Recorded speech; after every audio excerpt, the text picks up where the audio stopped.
আগের পার্টে আমি তোমাদের দেখিয়েছিলাম মেকআপের বেসটা কিভাবে তৈরি করে নিয়েছি। যারা দেখোনি তাদের জন্য আমি লিঙ্ক দিয়ে দিচ্ছি, তারা গিয়ে দেখে নিতে পারো আগের ভিডিওটা। মাত্র কয়েকটা প্রোডাক্ট দিয়ে কিভাবে একটা মেকআপ কমপ্লিট করা যায় সেটাই এই ভিডিওর মেন উদ্দেশ্য। আমি মুখে ব্লাশ হিসেবে ইউজ করেছি ব্লু হেভেনের একটা মেরুন কালারের লিপস্টিক, আর সেটাকে আমি আইশ্যাডো হিসেবেও ইউজ করব। এবার বলি, তোমরা আমাকে আমার বয়ফ্রেন্ডের মতো গালাগালি করতেই পারো, বিকজ আমি এতটাই কেয়ারলেস যে আমি সব কিছু হারিয়ে ফেলি, এদিক ওদিকে ছড়িয়ে ছিটিয়ে রেখে দিই। আমি একটু মেসি।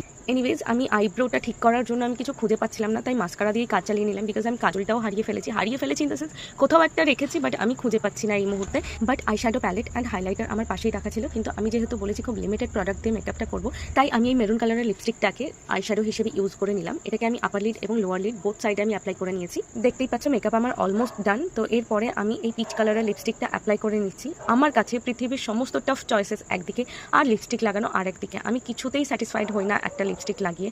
আমার কন্টিনিউয়াসলি মনে হতে থাকে যে না, এটা আমার কমপ্লেকশনের সাথে যাচ্ছে না, এটা একটু ডার্ক হয়ে যাচ্ছে, এটা একটু লাইট হয়ে যাচ্ছে, টু মাচ প্রবলেম।